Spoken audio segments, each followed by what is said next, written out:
রাজপথ রাজপথ কি ব্যাপার অ্যাকশন টু অ্যাকশন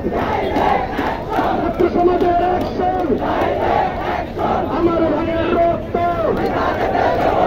আমার বোনের রক্ত দাবিতে হামলা কেন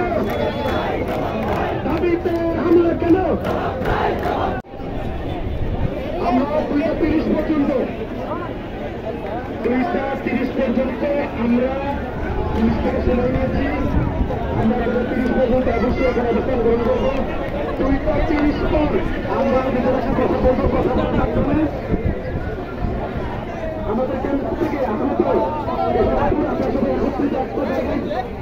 সবাই এক জায়গায় আমাদের কেন্দ্র থেকে যেসব আপুরা আসছেন সিনিয়র ব্যাটসম্যান যারা আসছেন তারা সবাই একটা জায়গায় একত্রিত হচ্ছেন আমরা 2:30 পর্যন্ত পুলিশের থেকে সময় পেয়েছি